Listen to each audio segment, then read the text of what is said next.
Good morning, everybody. It's Thursday morning. Thursday morning at 9:04 a.m. September 10th, 2020.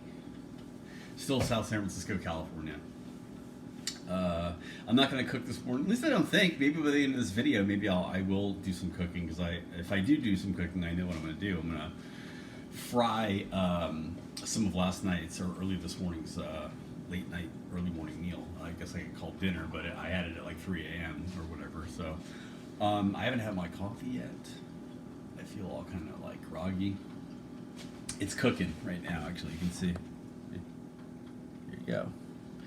I'm going to say what I like, and then I'm going to completely discredit it because it's actually full of crap. I like coffee, percolators. I love percolators, okay? But I have to tell you that really, there is no difference between perk coffee and drip coffee. You cannot taste the difference. You cannot taste the difference. I don't care what anybody says, but I'd like to think that I can. You know what I mean? I don't know. I just like it. It's an old school way to do it, and I don't know. I just prefer it. I miss my percolator. But because I know it tastes the same, there really is no difference. I'm, you know what I mean? I can't not be fine with something that does exactly the same thing as the thing I want to get. I mean, so I don't really see myself getting a percolator or trying to get one anytime soon. But it's kind of like, oh, you know what? When it's time to switch the coffee pot out, I'm gonna get a percolator again. I used to have like a Presto percolator that was like about this tall or so. It was nice. It was pretty cool. I think the reason that they really still have a place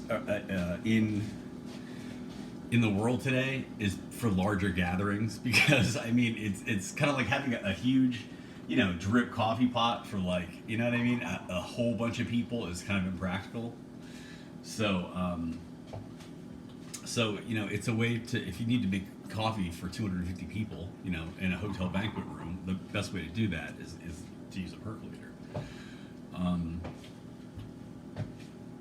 Anyway, so last night I made eggplant for the first time. It came out pretty cool. I oversalted it a little bit too much. The recipe said to liberally salt, and I did. But now I know, and it's fine, it's edible, but now I know exactly how to assault it for next time. I said assaulted. Assault, isn't that funny? I would never assault anybody that didn't deserve it. Anyway, so that's a whole other story. I was making a joke, honestly. I am not. I don't want to kill Colter right now. It's fine. I know I'm gonna want to kill him again, just because, like, that's a whole long story. I'm having a really tough time right now, emotionally. I mean, it's kind of, what's kind of cool? I'll compare this to other difficult emotional times I've had in my life, okay? Because I have been suicidal in my life before. It's been a very long time, but I mean, for example, like, let's face it, I don't know if anyone's ever noticed these, like, you can't really tell here. Yeah, wait. Yeah, you can't really see on the camera. Holy shit! But I got some deep ass scars on my like wrists. There you go. So you can see there. Those are like serious. Yeah, got that? All right, that's from when I was like 21 or yeah, I was 21 because I worked at the. I like to tell people I was younger than that because I'm trying to push it even further away. But I'm 41 now, so 20 years is fine. Isn't that the amount of time that Michael Myers was away before he came home or something like that? Anyway, so but like, it's been a long time, and honestly, if I'm being very honest, I tell people that's the last time I ever thought about suicide, but that's not true. The last time I ever thought about suicide was 2005 or something like that, 2006, somewhere around there. So and that's been a sufficiently long ass time, because my life is very, very different today. My mind works very, very different today. So, like, I'm going through a very difficult emotional time right now, but it's like still far and above and better than like back in those days. Like, it's like I can't. In fact, I'm willing to sit here and tell you about it right now, like, and admit some things that are that you don't typically want to admit, like like wanting to kill yourself or something like that. Now, admittedly, I mean, I'm not the greatest person in the world, because if I wanted to kill myself last year, I probably wouldn't admit it. Or maybe I don't know. I'm not sure. I have no idea. But I can tell you this right now: I'm on the video airing all this dirty laundry because it's safely enough behind me to feel okay doing it. You know what I mean? Or like, so there's a bit of vanity in that, admittedly. But but yeah, like today, like I mean, I'm upset about something. In fact, I'm really, my mood is going like this. Like I'm okay, I'm not okay, I'm okay, I'm not okay, I'm okay, I'm not okay, I'm not. You know what I mean? Like literally, if you saw my Facebook post, like that Hitler rant and downfall, I did that on Colter like yesterday. You know what I mean? Like literally down to the like, how dare you disobey my orders, like that. And I was dead serious, and I still feel that way. Like right now, I'm still upset that you know a person has not bent themselves to my will. Like I don't like that. You know what I mean? Because why? Because honestly, I feel that like if I think that somebody should do something, there's a very good reason they probably should do it, and it probably is the best thing because they do give good advice. I realized that the other day too. Like, I was like thinking about the stuff I talk about in my videos, and I'm like, you know, yeah, I do, yeah. If it's coming from me, it's probably something you should probably do. Like, because I'm pretty like hesitant about being forceful about stuff. You know what I mean? I'm usually very, very like, you might want to consider da. So if I say like do something, absolutely, since I sparingly do that, like. It's probably something that, whoa, you know what I mean? Like, it's yeah, I'm just like that. So that kind of puffed me up a little bit. But the thing is that, like, it gave you something, what it was not saying was that, so don't worry about it. That Hitler rant you went off and did, like, that was nothing to do. Like, no, that's not the point, the takeaway from that at all. It's not the takeaway from that. I haven't even had coffee yet. Isn't that amazing? All right, hold on a minute.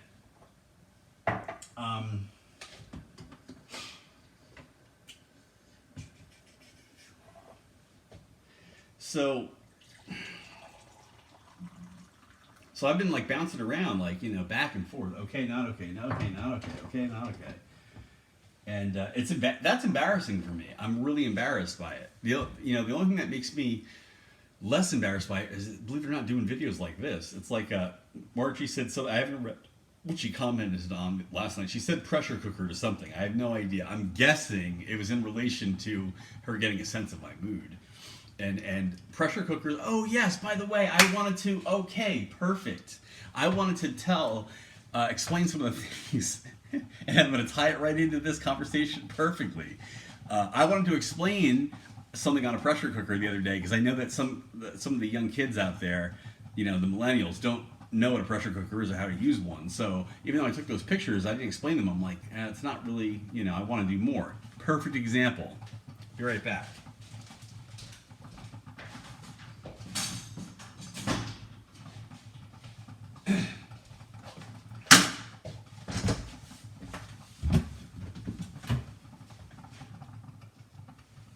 Does my butt look big? Anyway, all right, so.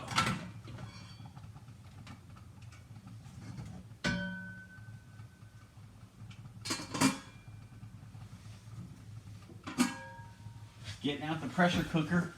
Okay, so here's the pressure cooker, right?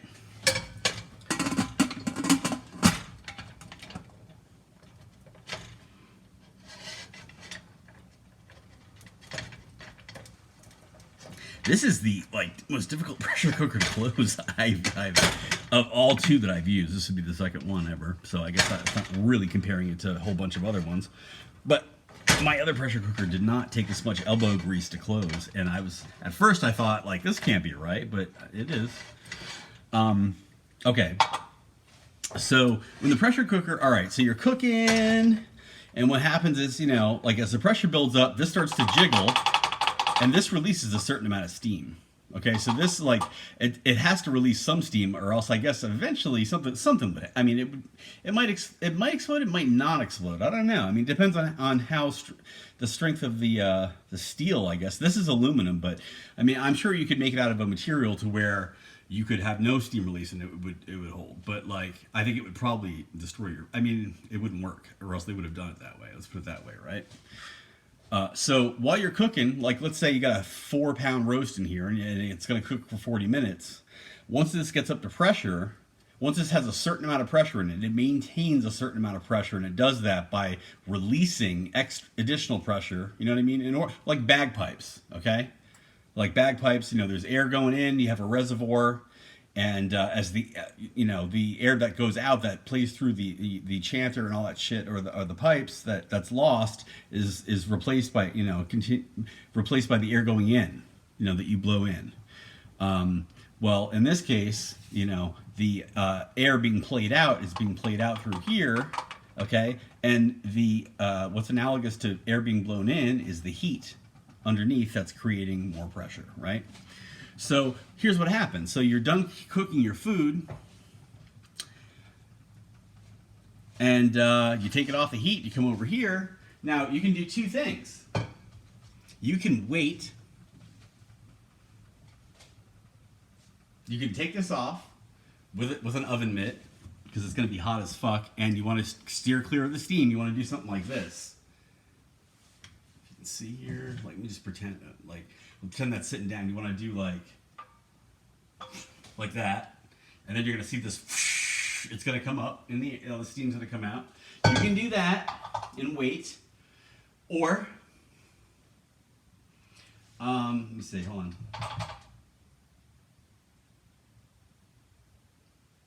Actually, that's what you're going to do. I'm sorry. Hold on. Wait a minute. I had this all wrong. Okay. Hitler and Kevin Spacey would be like, fuck, cut, walk off. I made a mistake. God damn it. And blame it on someone else or whatever. No. Hold on. It's been a while since I've used one. They are very simple. But here's the thing. I mean, what I was thinking is that there is on my old pressure cooker, there's a steam release thing, so that way it's like a quick release for steam, so you don't have to wait for it to depressure. And like what you would do is when this is up, by the way, okay, when how you know that this is up to pressure and to begin your timing is this thing will raise up. I don't know if you can see it. Let me take this off. Okay, I'm gonna pretend I'm gonna turn it upside down so it comes out. See how it just goes up like that? Well, when you're cooking and it's up to pressure, it'll be like that. It'll stay up raised. And how you know that it's okay to open when you've taken off the heat and you go set it over there and you pull this jiggle top off is this will go boom down. And then you know it's totally, you can undo it, take it off, and it will go like boom. Okay?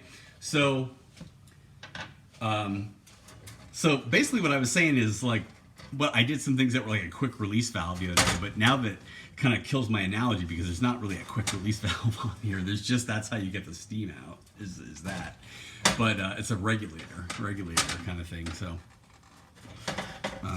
let's see here. Colter, can you do this for me? It's so difficult. That's why you need a man around the house.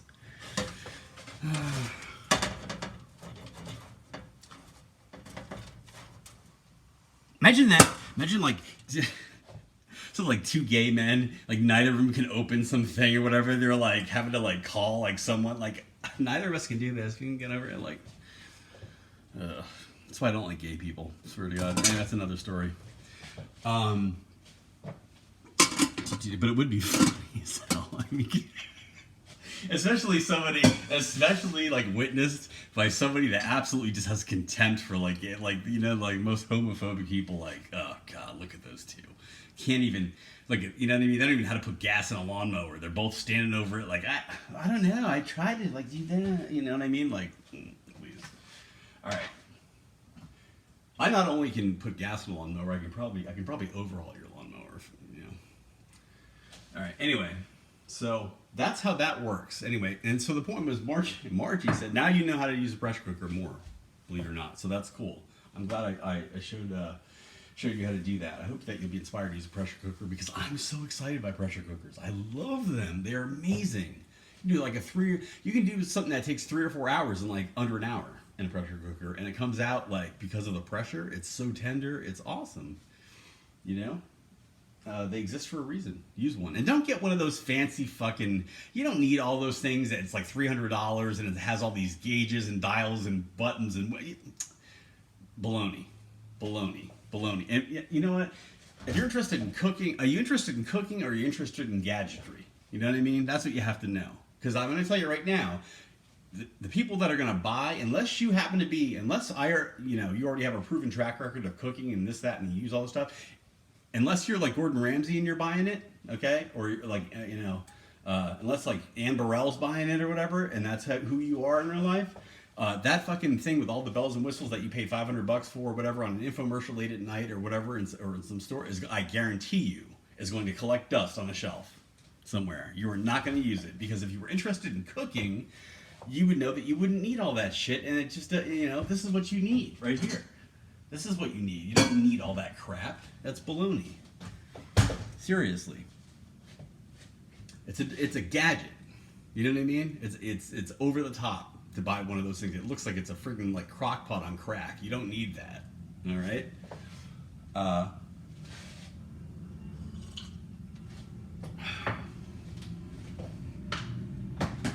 Now watch, I'm gonna do a video after I like look more into those things and see like what because there probably is some advantage, like, okay, you don't need to use it on the range, or you can use it without the plug-in ones. Okay, mate, just I don't know, just do it the old-fashioned way. That is the best way usually, Gosh, technology has to prove itself to me. That's the kind of guy that I am. You know what I mean? I'm sticking with the way that's proven until it demonstrates that there's a need for change. And that's very Unix type philosophy. By the way, I suggest that those of you that haven't, read the tenets of the Unix philosophy. One of them is small is beautiful. Do one thing and do it well is another one. These are core principles behind the design of the Unix operating system, which also really are excellent for life in general, for doing anything. That's why I called Unix Benedictine computer science. Anyway, so back to me, like in Colter, and how I'm going all over the place. I don't know.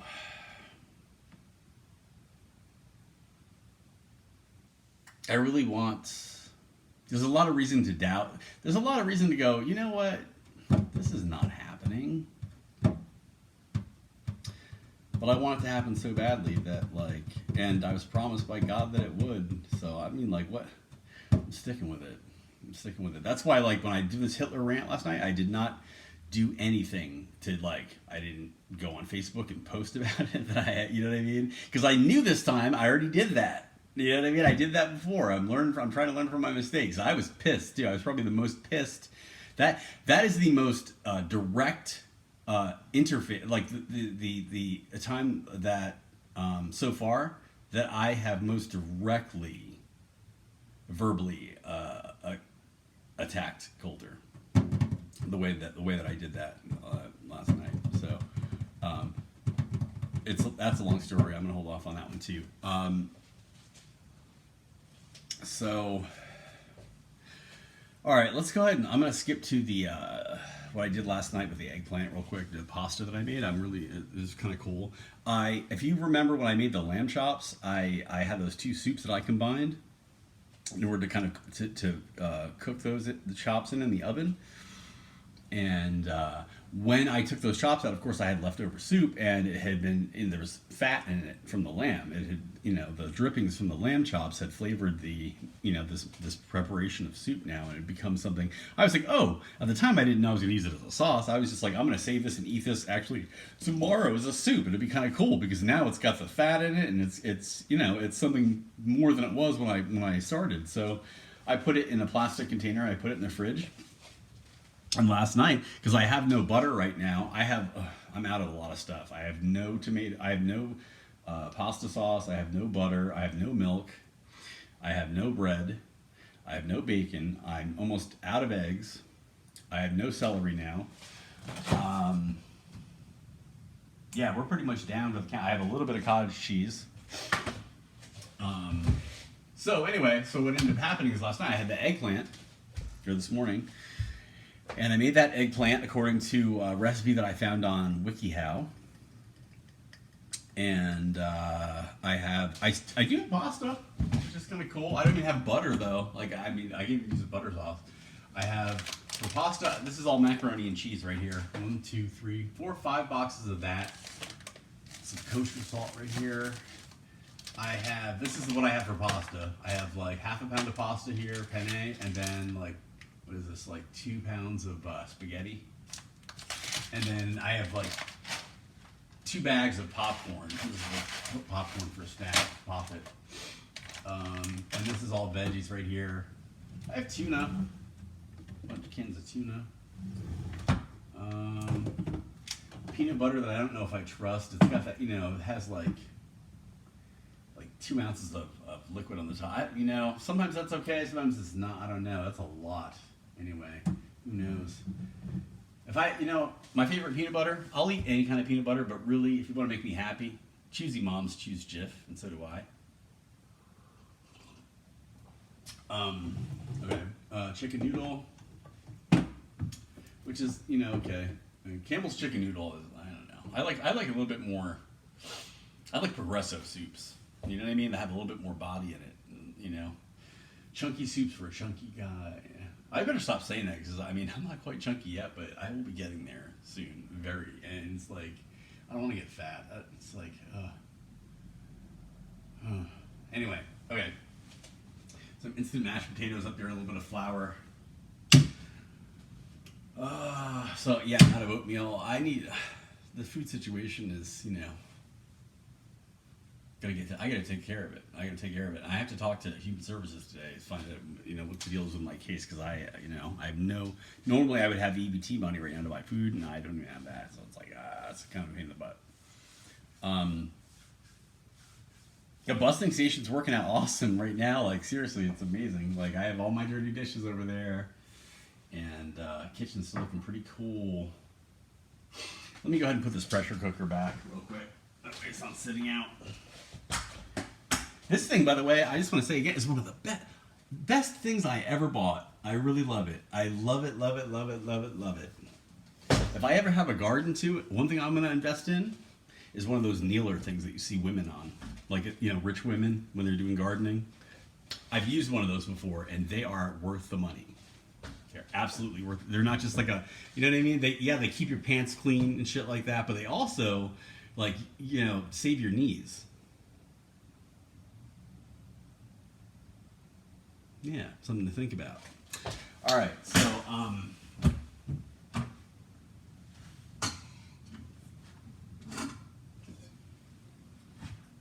maybe Colter will show up with one. I don't know. All right, let's see.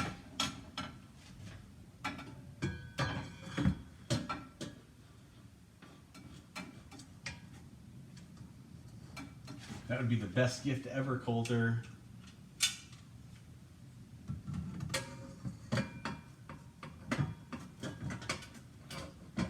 In case you were confused.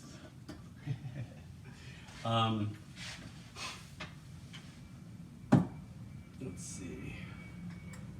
All right, so that's up there.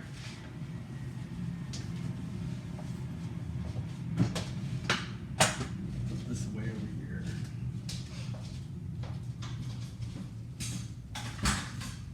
And I also want to say, I want to toot my own horn on this because it is pretty cool.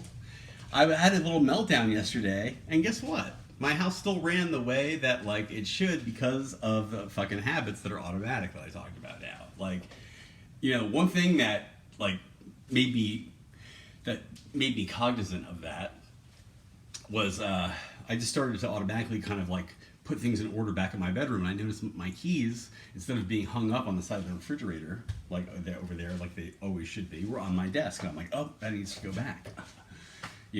So and that made me aware of okay, yeah, technically I probably was distraught and bitched it and took my keys and threw them right there, which is the opposite of what I said in the video on the busing video the other day. But ultimately what happened during the meltdown, not at that exact moment, they went back where they should go, because our habits are so strong. Hopefully stronger than our meth habit. Jesus. I didn't make this coffee as strong as I should have. Try to stir it a little bit. Bob used to always do this. Actually, after he'd make a pot of coffee, he'd stir it because you've read somewhere you're supposed to do that, and I think that's probably true. But you know what I mean? Old habits die. I'm stir the coffee. No one does that. No. He's right though. I mean, nothing, you know.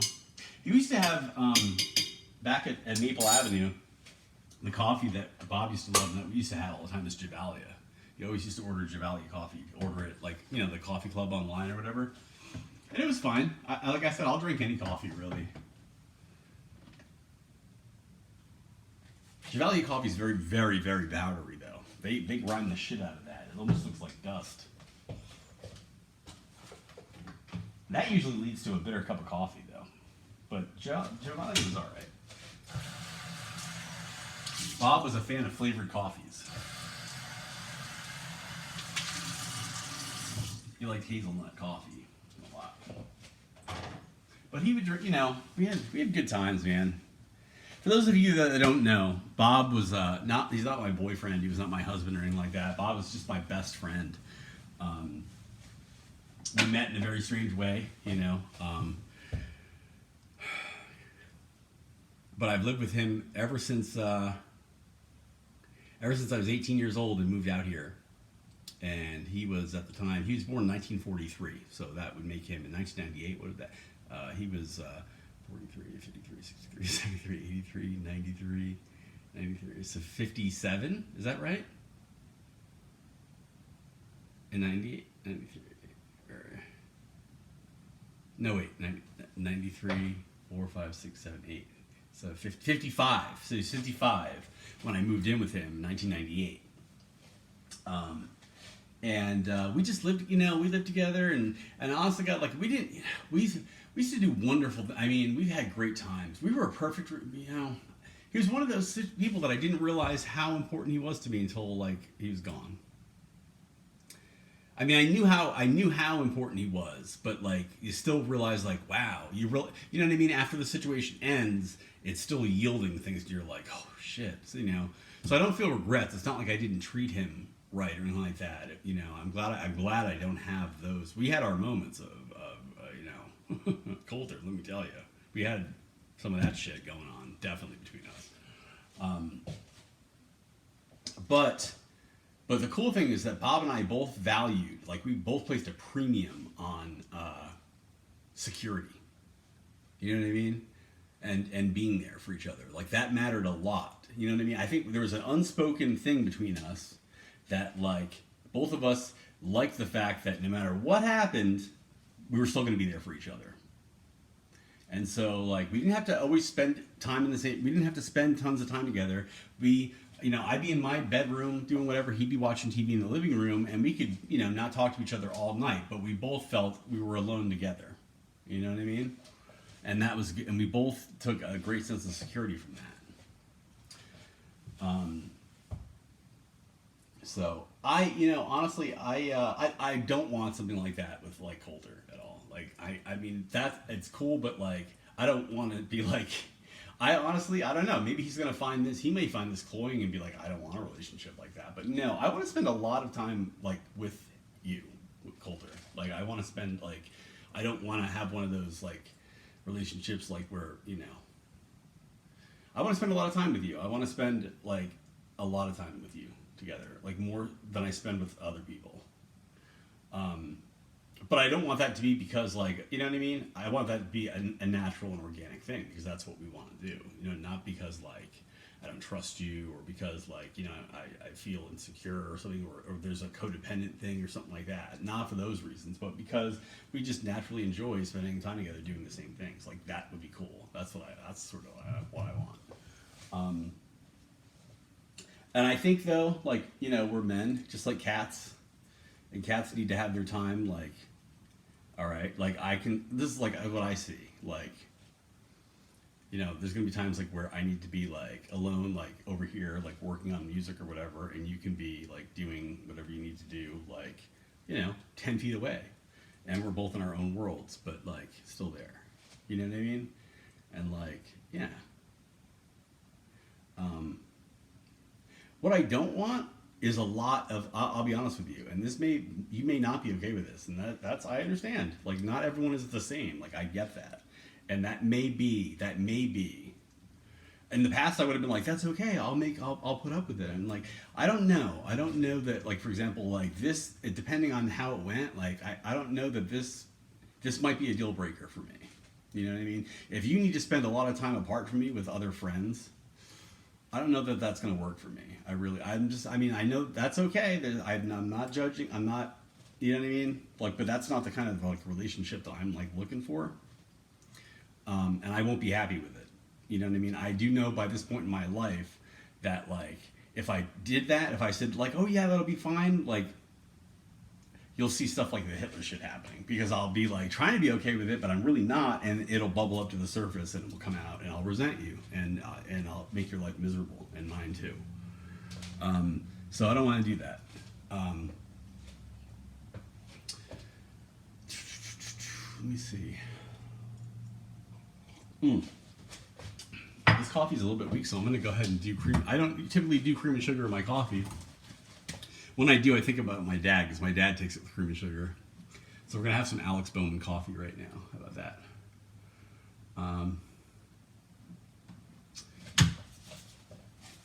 Let me see, what else? I'm trying to think of other stuff that I want to, like, relationship stuff that, like, you know.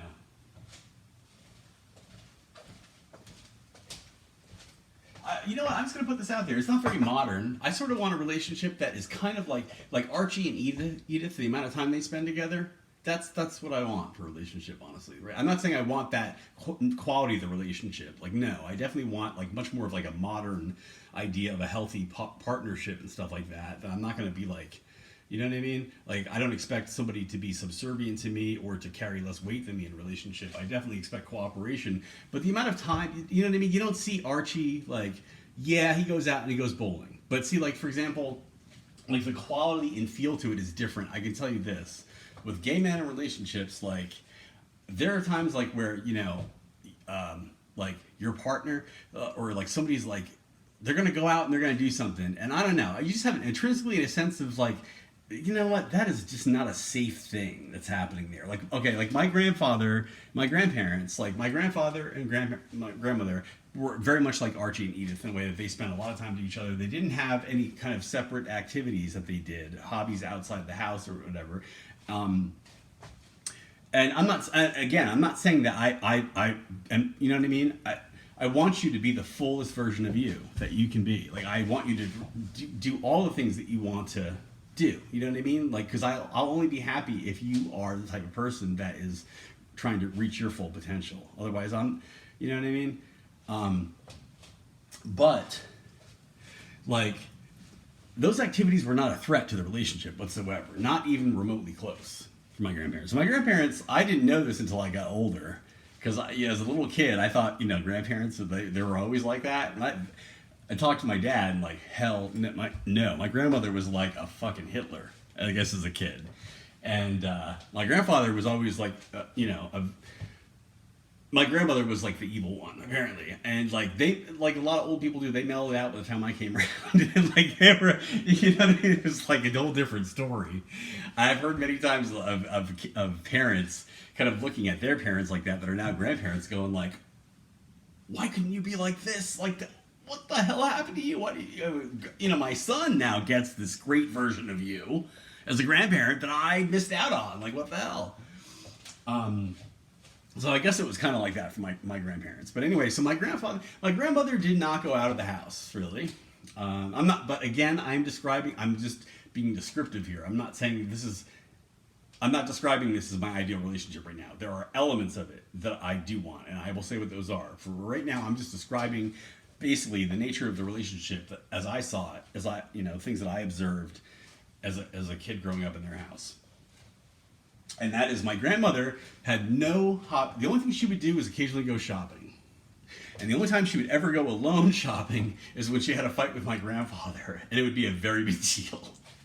And she would be like, and I think that she was trying to give him every opportunity to change his mind to go now in hindsight when I think back on it, because she would take a long ass time to leave the house to go shopping. Like, I mean, it was like, you know, she's dragging her feet. You know what I mean? Like 3 hours later, after saying I'm going, like, to, you know, and I'm buying that fucking cat, you know, whatever she wanted to get or whatever they were fighting over, and you know, it wouldn't be like she would just boom and go like you would normally do. It was like taking a very long time, and I think that she probably was like really trying to get my grandfather maybe to see if he changed his mind without having to ask him, without, you know. Um, but other than that, she would stay home. She stayed home. She was diabetic. I remember this, she was diabetic, and she would stay at home, watch her shows. She liked to watch Jeopardy, and she would talk to her kids, like her, on the phone and stuff. Like Lisa would come over, and they were friends there. And I'm trying to think like how she would occupy herself. Really, I mean, I outside of TV, I would say she occupied herself mostly with interacting with her adult children. Certain of them. Between phone calls and local ones visiting and the stuff that they would do together.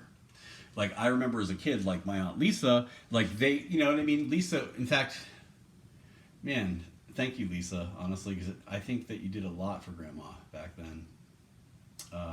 You were a good friend to her, like, because I think that, like, I have memories of, like, Lisa keeping Grandma active, and she probably needed that. Yeah, I mean,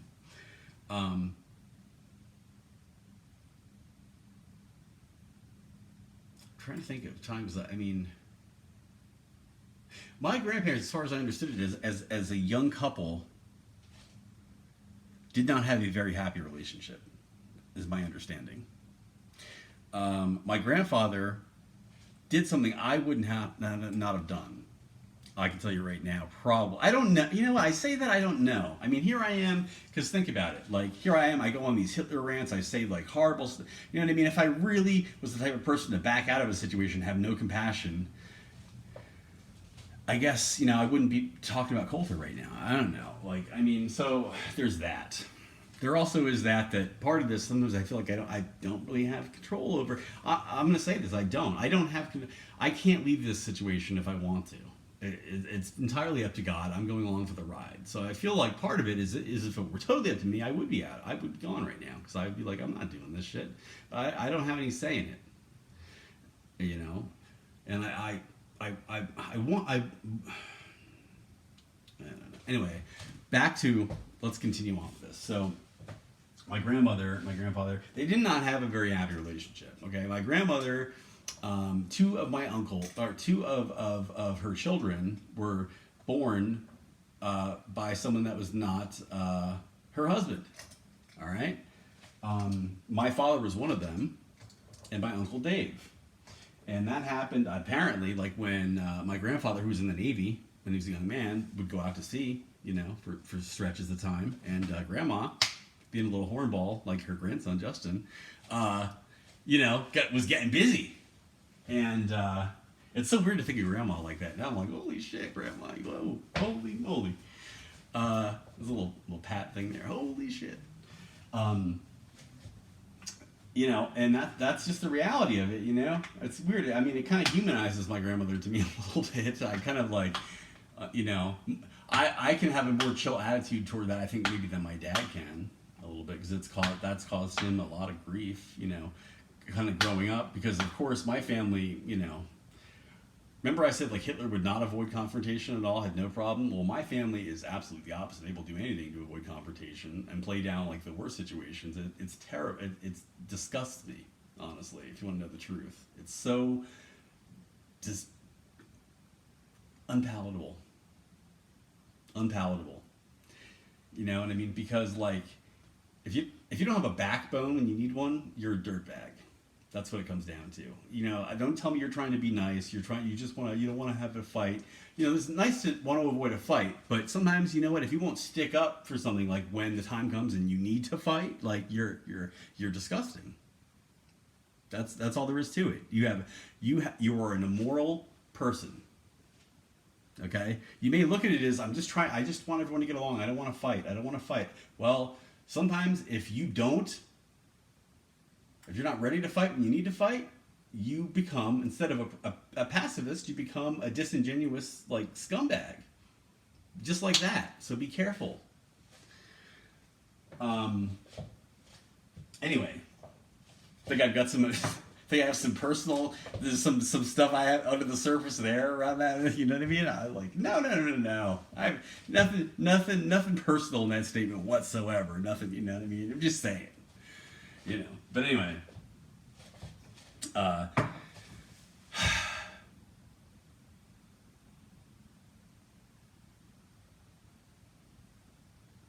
so it's tough for my dad basically because you know, stuff wasn't talked about. He never felt that he could ask my grandmother about it. Now, let me give some more information to those of you who have no idea anything about my family at all. My dad, I look not, I mean, I look like my dad in certain ways, but I mostly have my mom's features because my dad's dad is black, and you can tell because my dad has like some black features, like kind of you can see it in his nose, his lips, and his hair is like kinky curly. Um, so I'm part black. I always like to joke about people like because I'm like, you know, I'm so white, right? You know, but no, I'm quarter black. And so my dad's brother Dave really looks black. Okay, my dad's also pretty damn white. Is acting. He's like Brian Gumble. Okay, like it really like he's like the whitest black guy you know. Is my dad, and but Dave was a lot more like James Brown a little bit. You know what I mean? Like, and God rest his soul. Honestly, Dave committed suicide. My uncle Dave committed suicide several years ago. You know, and I don't know exactly what it was about, but here's one thing that we can be sure about. Here's what we can be sure about is what contributed to whatever the hell, you know, the immediate problem was that was the tipping point.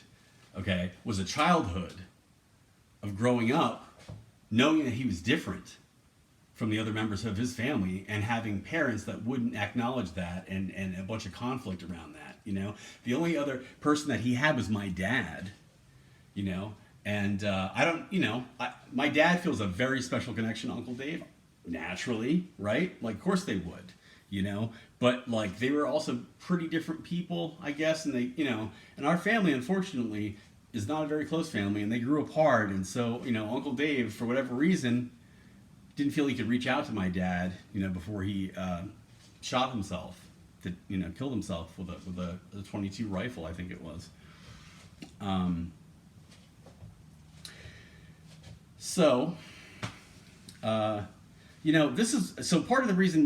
You know, this makes me kind of realize like maybe this is why I'm on this crusade to continue crusade to sort of out everything about myself because it takes the sting away, it takes the poison away. Secrets make you sick, is what they say in AA, you know. And this is why maybe, you know, I never really thought about what happened with Dave and my dad and how it connects to this until I just said that just now. But it relates perfectly. Is that like I'm, you know, trying not to make those mistakes, even if I didn't directly think like, you know what, I saw what happened to Dave, and I'm not going to let that happen to me, sort of thing, or the Holy Spirit saying that, you know, for whatever reason, like this happened there, but this is going to happen here. I don't know. I don't like the sound of that because that, you know what I mean. I don't like that anyway. But that doesn't mean that it isn't the way it is. I mean, you know. I'm going to say something that everyone's going to go, oh, but I hope you'll understand what I mean. Is that the reality is that God wanted those kids at Sandy Hook dead. It's disgusting, right? Like, I mean, who would say that? Well, Justin's saying that right now. Okay, Justin, who would, yeah. But you know, but God's will is what happens. You know what I mean? And we don't always understand it. It doesn't make sense to us. You know, it really doesn't. It really doesn't. Because, I mean, how the hell can God be like a loving God and like be on my side when like my kid, pretending I'm one of the parents with the Sandy Hook kid. I didn't have a kid at Sandy Hook. But I'm saying like in the mindset of a parent that had a kid at Sandy Hook, how can you reconcile that? How can you sit there and say, well, you know, God wanted to kill my kid? Because we sit there and say like, you know, the Holy Spirit, you know, in one sense, we were like, didn't want, you know, that was not your will. Like, we often frame, you know, the events of something like that, like, as in the shooter was acting not, you know what I mean? We have God's will, which is the will of growth in life for everybody, which is true in one sense, absolutely. And then we have this abstraction, you know, we deal with the abstraction by saying that, like, the person that did the shooting was acting against God's will. You know, now the reality is interestingly, I think most people understand both realities, but to verbally speak one of those, you know, the one that's unsaid most of the time is usually it's, you know, you don't want to do it because who the hell's going to say that, especially not during a time when everybody's grieving. Like, you're not going to go. I mean, who would dare have gotten up after Sandy, or even now, really, without a bunch of preparation, make sure that it's taken the right way and go, you know what, I'm sorry during this time that everybody's grieving and children have died, but, you know, you have to realize that God needed these children to die. Like, who is going to, you know what I mean? It's like, oh, even though in one sense I know that to be true, I can't, it's not true in that sense. You know what I mean? I would not get up there and say that because it's not telling the truth really about the situation. It's not, you know what I mean? It's a truth that is not the truth that's pertinent to that situation at all. If you can tell, I haven't, you know, this is something I'm pretty sure that we as humans are not meant to figure out and are not going to figure out during our lifetime. Because it's too big. It's too big, but it clearly is the case. I mean, let's face it. You can't believe in God and say that God, you know, directs all things and all this stuff and then not accept that as the truth. And I'm going to tell you right now, God has personally told me verbally several times. He's made this very clear to me that what I just told you, and is actually doing it right now through me, because I'm sure, because I'm doing one of these off the cuff videos again, and you know, God, you're making me look bad here, man. What the hell? I don't mind doing it to a certain extent. It may make me blow up and go to Hitler. You know what I mean? It's like, use me as a tool. Just don't make me look too bad. Son of a bitch. You know, I wish I was one of those, like, just do whatever you want with me. It's okay. You know, but, and we're all, because we're human, right? You know what I mean? It's a natural human, you know, response that, like, I think it's a physiological response, no matter what. If somebody tries to take our life from us, we're going to violently try to defend it, you know? And that, like, when humans are dying, the only way that they die like this, like, like, that's the way I want to die, is if with the help of drugs. Okay? Like, whatever those drugs that they call anticonvulsants and shit like that, because otherwise dying is like a violent, messy, ugly process with lots of, like, convulsion and retching and sounds and smells and secretions and everything else. That's how people die. And how they, you know, how they don't die like that, how they die kind of just like they just want to sleep and they're quiet, is with drugs. And why do we give them drugs? Because we don't want to watch. And we also don't want our loved ones to be uncomfortable, obviously, too, because it looks like it's bad, you know. But, you know.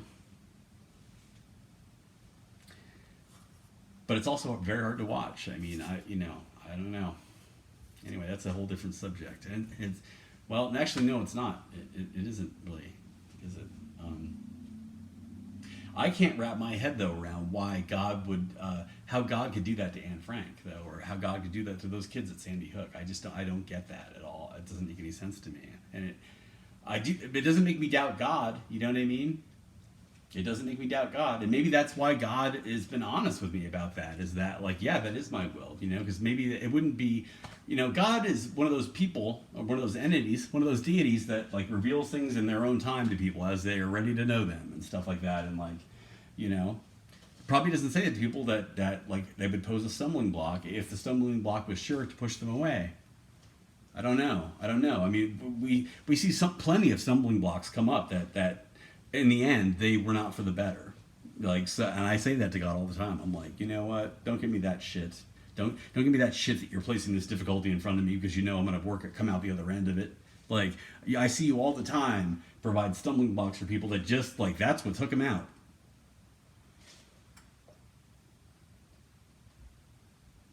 Nothing. Okay.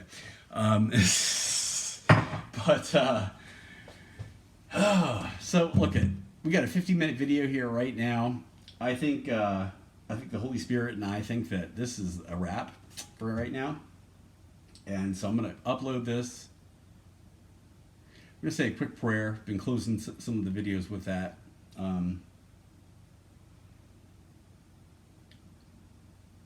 Hail Mary, full of grace, the Lord is with you. Blessed are you among women, and blessed is the fruit of thy womb, Jesus. Holy Mary, Mother of God, pray for us sinners now and at the hour of our death. Amen. O my Jesus, forgive us our sins, save us from the fires of hell, and lead all souls to heaven, especially those most in need of your mercy. Jesus, Mary, and Joseph, we love you. Save souls.